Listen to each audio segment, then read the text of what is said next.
furo tá logo aqui, ó. Uma coisinha aí, depois pra furar, eu sento ela no meu carro e sai. Esse é o momento de furar a orelhinha de Lelê. Com a êmula roubada do hemop. Menina, isso é detalhe. Acho que não vou botar isso não, porque vai doer mais se eu botar esse adesivo na bichinha do que...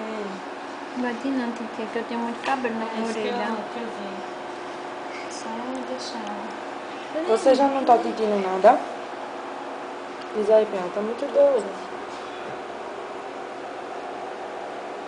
Até com sono. E teu peito da ferida, né? Feri um pouquinho. Aí Dudu hoje comprou Bepantol, aí eu passei. É porque esse negócio gruda mesmo, até que se eu botar um Só puxão fazer depilação. Não vai doer mais Não tem isso. não. O brinco, cadê, né? Pega ali o brinco. Filma aqui tudo. Sabe onde tá o brinco? Tá no coraçãozinho. Tu tem álcool, saqueta? Já tenho certeza que essa pessoa vai colocar.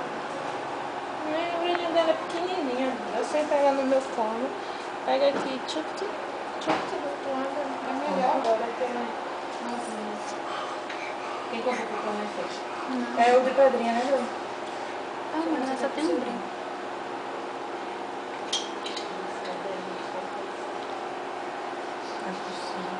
Quem foi que deu?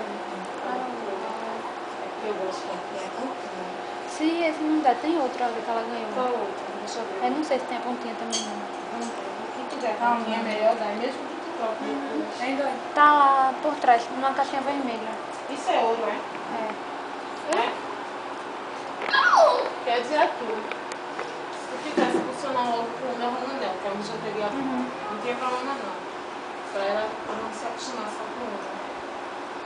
Aí depois ela tira o brinco e joga fora, que é tudo isso. Eu já tava Meu mexendo, Deus. né, Débora?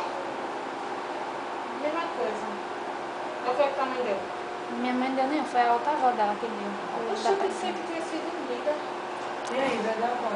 Bota o que a avó Qual deu. foi? Qual foi que a avó deu? Tá no coração. Ah, tá no coraçãozinho.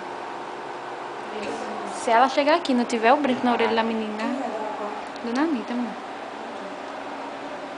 Agora eu não sei. Para de filmar com a